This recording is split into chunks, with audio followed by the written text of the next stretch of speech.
They say every forgotten town leaves something behind, an artifact too cursed to be spoken of, too dangerous to be remembered. In Massachusetts, 1841, it wasn't an object that was hidden. It was a boy who never grew. For nearly 12 years he remained the same, his face unchanging, his body frozen in childhood while the world around him moved forward. His name was Joshua Bennett, but those who lived near him whispered a darker name. They called him the Still Child. The story begins with shoes. Tiny leather shoes sealed in a glass case, buried in the archives of a church that no longer exists. They belonged to Joshua. They had never been worn out, never scuffed or stretched, because he never grew tall enough to outgrow them. They sit there even now, polished, untouched, as if waiting for a child who will never arrive. What happened to Joshua Bennett is a question history has tried to erase. The records were destroyed, the witnesses silenced, and the buildings burned to the ground. But fragments remain. A torn diary from a grieving father, a censored medical report from Harvard physicians, a photograph that should not exist. Together, they tell a story no one was meant to hear. This is not simply a tale of a child with a strange condition. It is a descent into silence, into the institutions that hid him, the churches that claimed him, and the families that lost their children forever. Joshua Bennett did not vanish because of nature or science or God. He vanished because he revealed something humanity was never meant to face. And tonight, we will face it. The first surviving mention of Joshua Bennett appears in a local physician's record dated November 1841. It describes a boy of 6 years, healthy, pale but otherwise unremarkable. Yet as the years went on, something became impossible to ignore. By age 10, Joshua had not grown an inch taller, had not gained a single pound, and had not changed in his face or voice. He was locked in time, a child who would never leave childhood. At first, his family was praised for their miracle child. Neighbors came to see him, touching his hair as though he were a holy relic. Some called it a blessing from God, a sign of purity. But soon, curiosity turned to dread.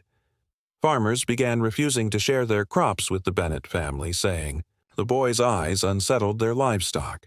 Mothers crossed the street when he passed, clutching their children close. His name was no longer spoken at the town well. He had become an omen. The local church kept strict watch. Priests whispered of biblical curses. Lot's wife turned to salt, Sarah birthing in old age. They claimed Joshua was another unnatural reminder that God punishes those who stray. Behind closed doors, however, their sermons shifted. Parish records, later discovered half-burned, suggest they believed Joshua was not divine at all, but something else. Something preserved by forces older than Scripture.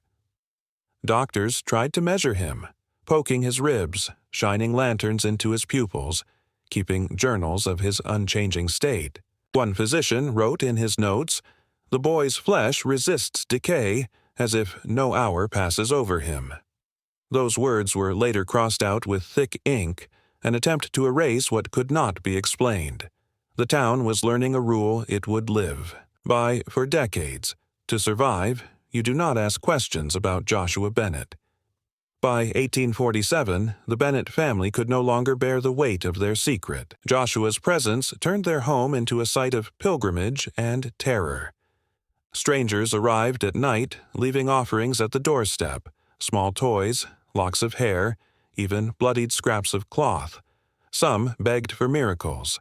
Others demanded the family give up the child, claiming he was the source of their failing crops and dying livestock. The Bennetts grew isolated, trapped by whispers they could not silence. It was the church that offered them a solution. A private orphanage, hidden behind stone walls on the edge of town, promised to take Joshua in. They assured the Bennetts he would be cared for, studied, perhaps even cured. Desperate, the family agreed. Joshua was delivered to the institution one rainy evening. his mother collapsing in the mud as he was carried away. She would never see him again. Inside those orphanage walls, Joshua became something less than human, more than human, an experiment, a possession. Surviving ledgers, pieced together from ruins, tell of children admitted in the same years as Joshua. Yet many names end abruptly, erased mid-line, their fates left blank. Some entries contain only a single word beside their names. Vanished. Other children in the orphanage told strange stories. They spoke of hearing scratching inside the walls at night, of a boy who wandered the halls without casting a shadow, of lullabies sung in voices far too deep for a child. They feared him, yet could not look away. The orphanage continued its work under the guise of charity, but behind locked doors something else unfolded. Joshua Bennett was not alone in that place, and the ones who disappeared were not spoken of. Again, not by the church, not by the town, not by anyone who valued their safety. The orphanage stood like a fortress, its windows shuttered, its bells silent. To the outside world, it was a place of charity and Christian duty. But inside, the walls breathed with secrets the town dared not confront.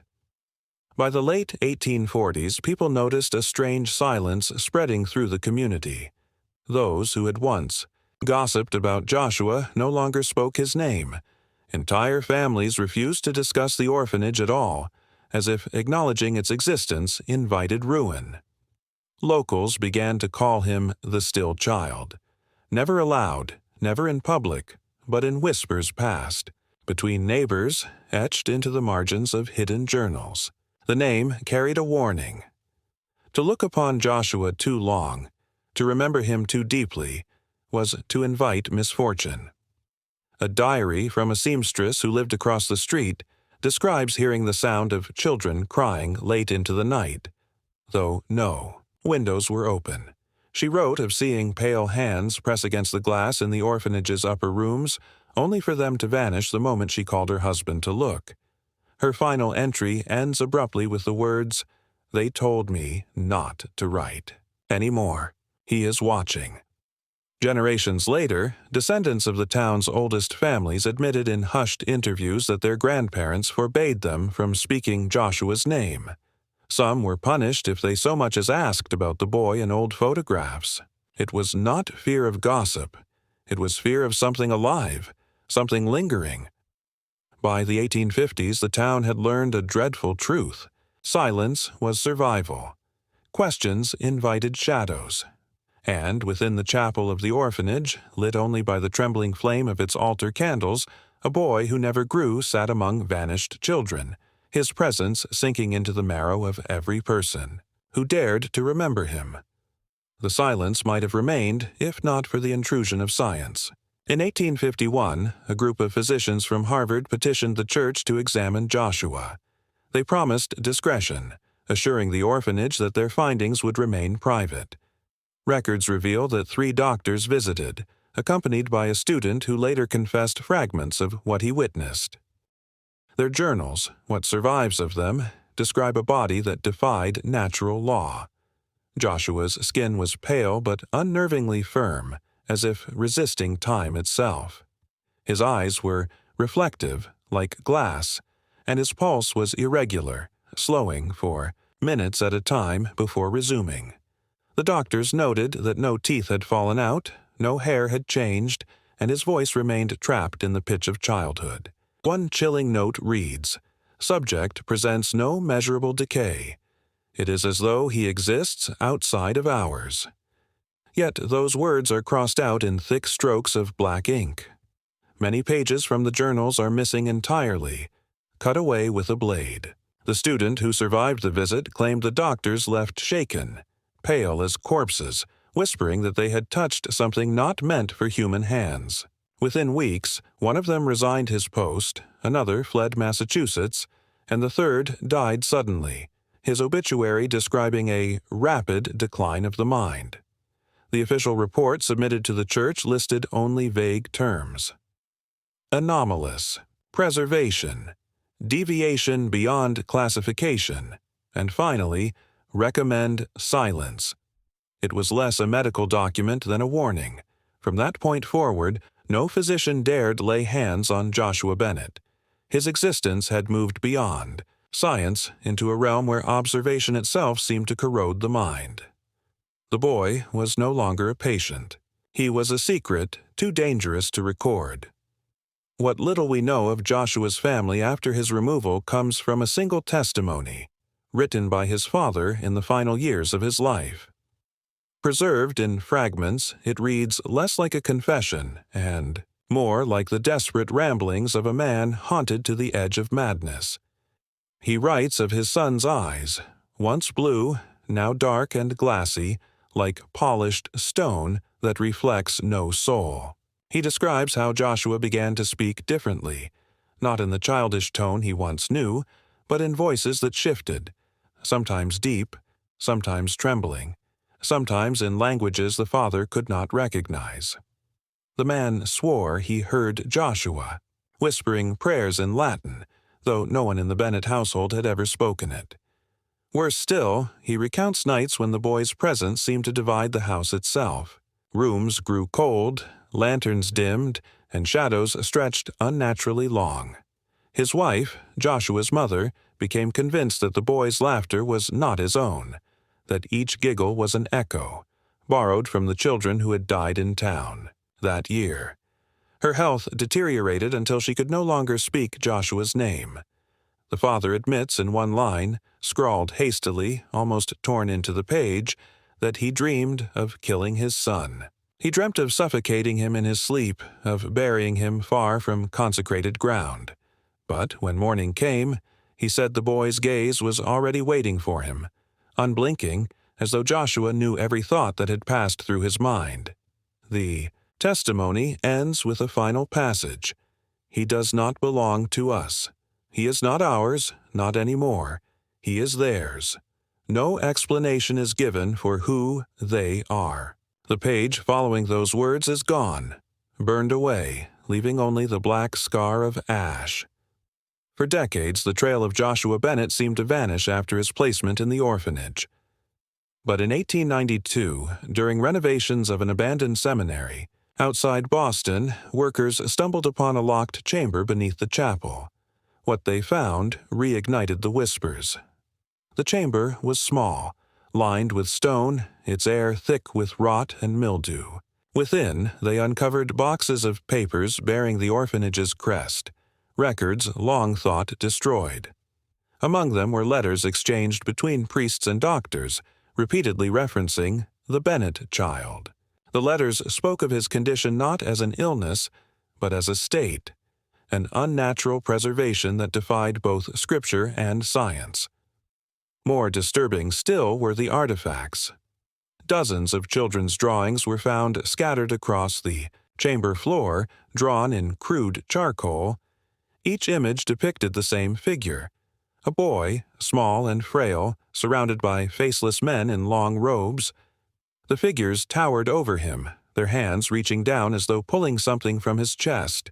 In several drawings, the boy's eyes were blank voids, black circles that seemed to stare even from faded paper. But the most unsettling detail was the chapel itself. Behind the altar, workers discovered a hidden doorway bricked shut. When forced open, it revealed nothing but an empty crawlspace, and on its walls, carved into the stone, were more drawings. Children's etchings scratched by tiny hands, repeating the same words over and over. Still, still, still. The chamber was resealed, the artifacts quietly collected by church officials, and the workers were warned never to speak of what they had seen. Yet rumors spread quickly. Locals claimed that the seminary's bells rang at night without wind, that shadows lingered longer in its halls, that the drawings of faceless men were not drawings at all, but warnings. The testimonies of those who encountered Joshua in the orphanage describe not merely unease, but a kind of psychological fracture, an unraveling of the mind that began the moment their eyes met his. Children spoke of feeling dizzy, unable to breathe, as though their very thoughts were being drawn out of them. Adults described night terrors after even the briefest glimpse, dreams of standing in endless corridors with Joshua's small figure, waiting at the far end, never moving, never blinking. One nurse, who later abandoned her post in the orphanage, wrote in a letter to her sister, "He is not a boy. He is a weight. When he looks at me, I feel years pulled from my body. It is not time that passes in him. It is time that drains from us." The letter was found decades later, its last lines nearly illegible from trembling ink. The townsfolk believed Joshua's presence could infect the mind. They claimed men who spoke with him too long began hearing voices not their own. Women who crossed his path miscarried, unable to explain why. Even the priests who guarded him were said to stagger during sermons, losing words mid-sentence as though memory itself was being stripped away. Psychologists much later would call this phenomenon collective dread, a shared trauma that spirals into hysteria. But the journals, letters, and stories suggest something darker. This was not hysteria. This was an encounter with something that eroded the self, leaving only silence behind. The orphanage children developed a rhyme, whispered when they thought no adults could hear. Look once, and he sees you. Look twice, and he knows you. Look 3 times, and you are gone. No child who recited it ever admitted what gone meant. But soon after, more names began to vanish from the orphanage ledger. In the year 1853, Joshua Bennett disappeared. No death certificate was filed. No grave was dug. In the town census, his name was stricken, as though he had never been born at all. The orphanage that had housed him shut its doors without warning. Its children scattered, its staff vanished into other parishes. Officially, there was no explanation. But unofficially, the town already knew. People whispered that one night the bells of the chapel rang 12 times at midnight, though the ropes had long since been cut. Windows in the orphanage glowed with candlelight, though no fire was seen within. And then, without warning, silence. The next morning, the building stood empty. Joshua was gone. Rumors spread like a fever. Some claimed he had been buried beneath the orphanage, walled into the stone like a relic too dangerous to destroy. Others said he had been taken by the church, smuggled away to another institution where his condition could be hidden more securely. Still others swore he never left at all, that he simply walked into the woods behind the chapel and dissolved into the trees, his small figure vanishing into mist without a sound. What gave these rumors weight was not just Joshua's absence, but the erasure of others. That year, at least 7 children from the orphanage also disappeared from record. Their names, once carefully inked in parish ledgers, were scrubbed out with thick black lines.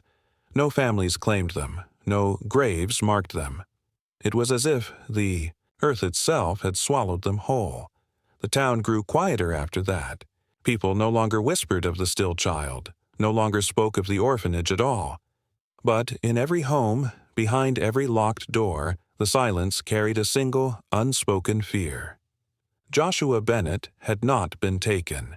He had been unleashed. By the 1930s, Joshua Bennett's name should have been dust, lost to fire, silence, and the careful erasures of the church. But buried in the archives of the Works Progress Administration, researchers uncovered something astonishing. Government files on the case. Files stamped with the seal of the Department of Public Health and, more chillingly, the Bureau of Investigation. The papers were sparse, fragmented, but unmistakable. They detailed an inquiry into unclassified minors exhibiting anomalous developmental stasis. Among the files was a single phrase typed in all capitals, Bennett Case, Mass, 1841. The government had not forgotten. They had been watching. The records described field agents sent to Massachusetts to interview elderly townsfolk who still remembered the orphanage. Some were incoherent, babbling about shadows and voices. Others refused to speak at all, terrified, even in old age.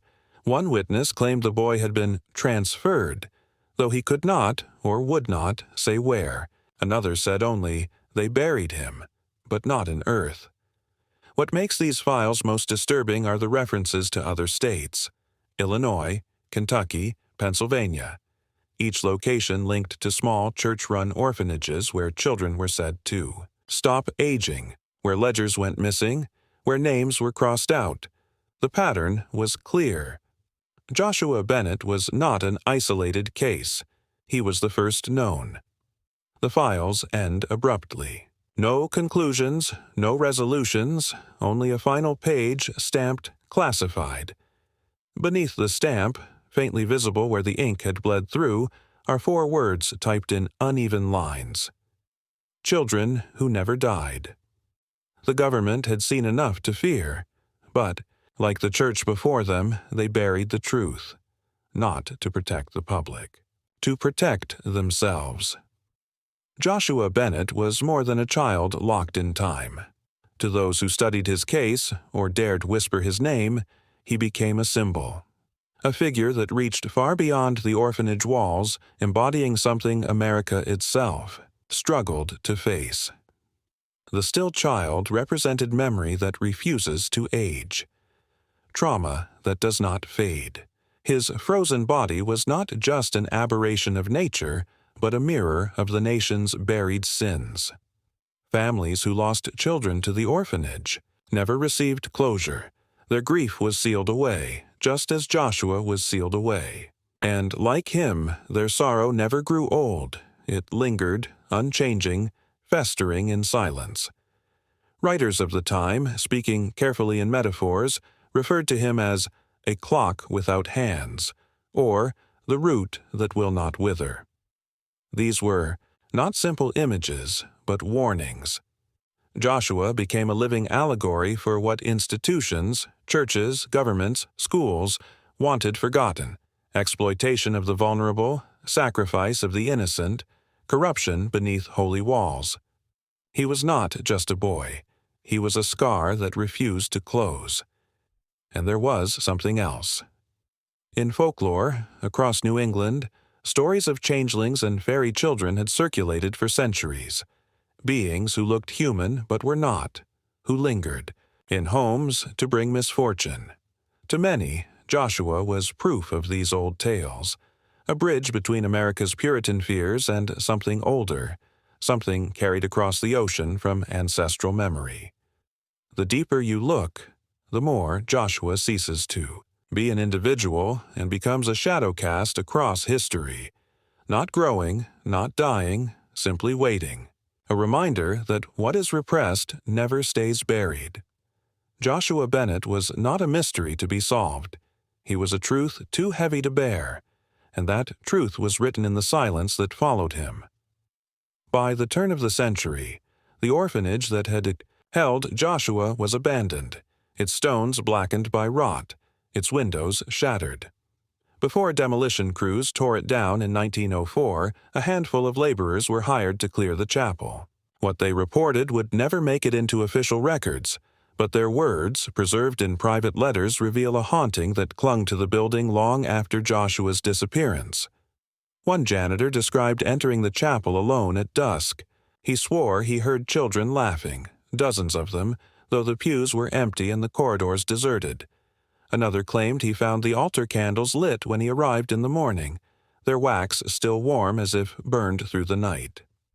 A third refused to speak of what he saw, only muttering, "They're still here.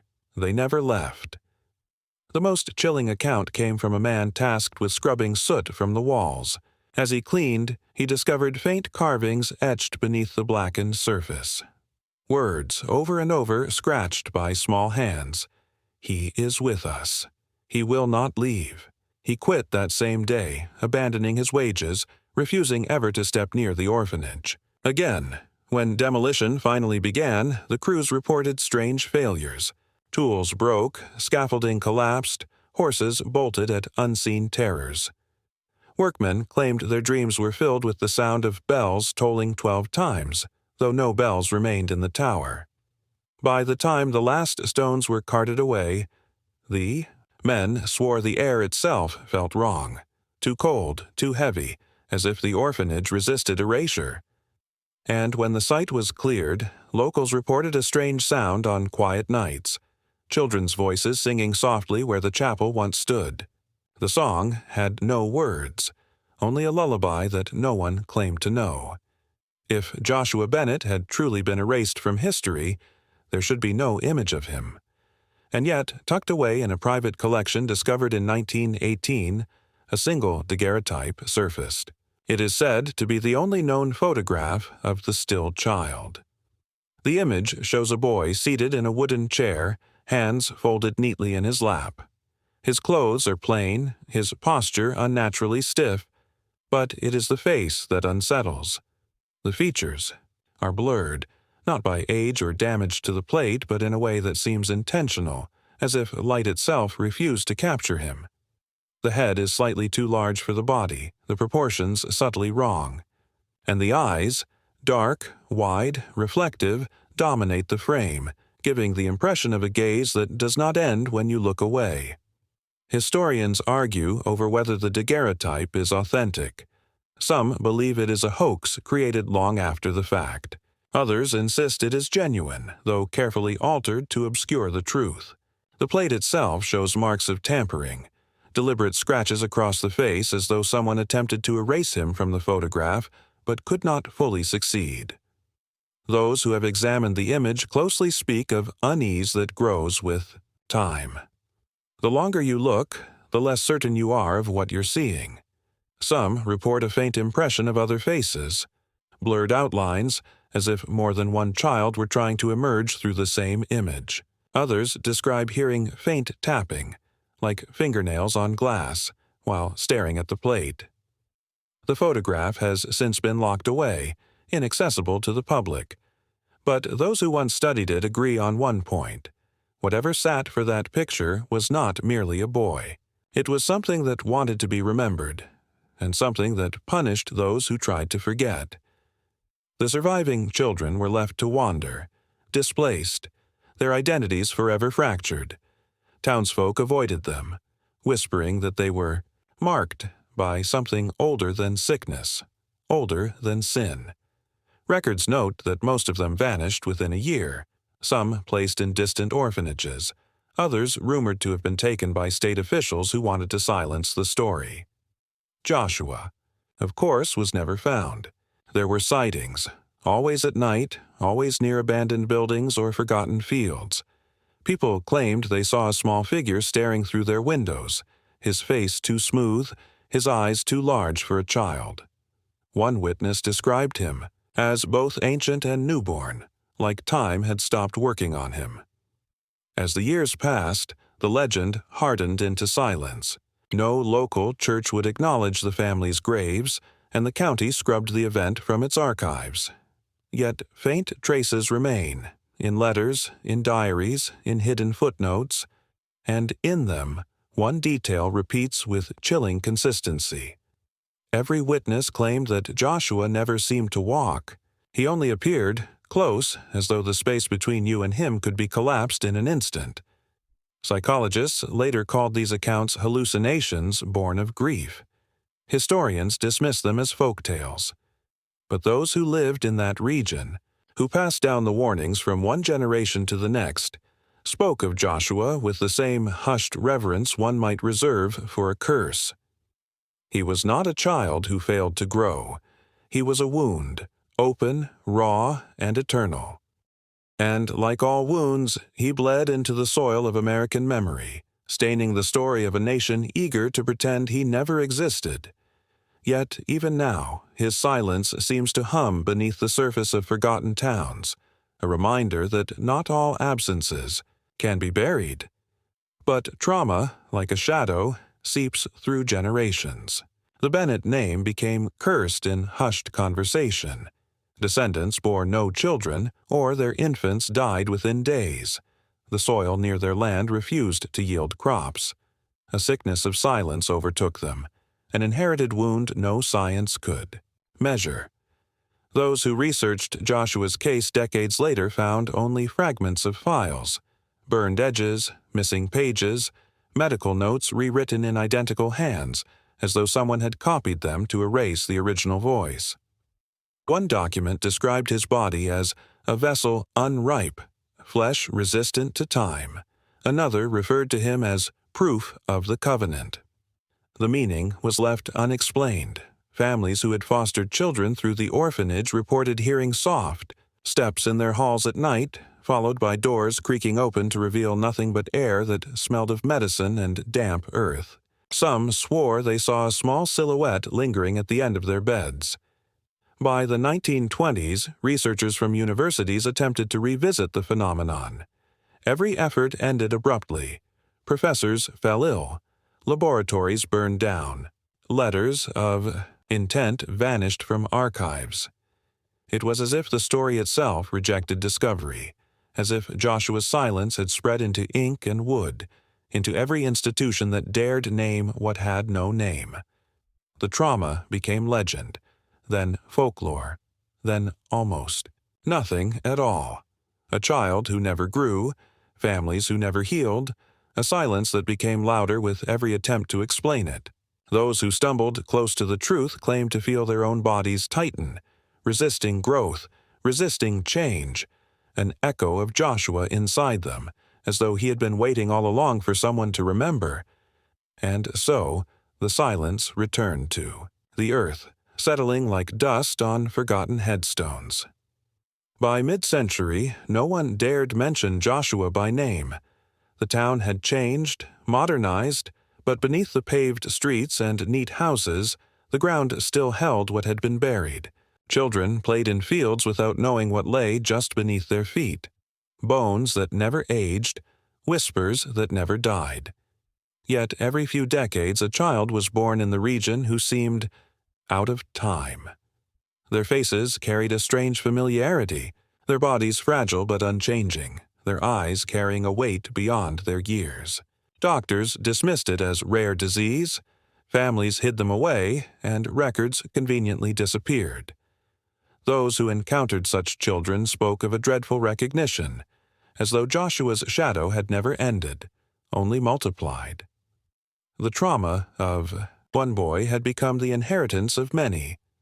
Some theorists whispered that Joshua had not died, not truly, that the ritual performed on him had fractured his essence, scattering it like seeds across bloodlines. If true, his silence had not been a tragedy contained to one child, but a curse loosed upon generations. By the end of the 20th century, only fragments of stories survived, half-remembered, distorted, but the unease lingered. A town where no one dared to look too closely at their own children, a place where family portraits sometimes revealed a face that seemed far too old for the body it occupied. And though the world had moved on, those who studied forgotten histories of America's hidden traumas always came back to the Bennetts, to the orphanage, to the boy who would not grow. Because silence, once planted, never stops growing. In the days that followed the courtroom's shocking silence, the town found itself unable to move forward. Whispers spread like wildfire. How could a case so heavy with evidence, so steeped in betrayal, end without resolution? Families locked their doors earlier than usual, and neighbors avoided eye contact as if the truth itself had become contagious. The house where it all began still stood, its windows dark, its walls heavy with secrets, an unspoken reminder of what happens when love and lies intertwine. No one dared to enter, but everyone felt its shadow. Some said they heard faint footsteps when passing by at night. Others claimed to see a flicker of light through a window that should have been empty. Whether ghostly or simply guilt lingering in the air, no one could be sure. All they knew was that justice had slipped through their fingers, and the haunting silence of what remained would never truly leave them. Years later, the story became more than just a memory. It turned into a legend. Children whispered it at sleepovers, daring each other to walk past the old house after dark. Tourists came, curious about the scandal that had once shaken the quiet town. But beneath the gossip and the myths, those who had lived through it carried a heavier burden. For them, it wasn't a story. It was a wound a wound of trust broken, of love twisted into something unrecognizable, of justice denied. Some wounds heal with time, but others linger, echoes of betrayal that no amount of silence can bury. And so, the tale of the couple who shared parents became less about crime or punishment and more about the darkest corners of the human heart, where family, desire, and secrets collide in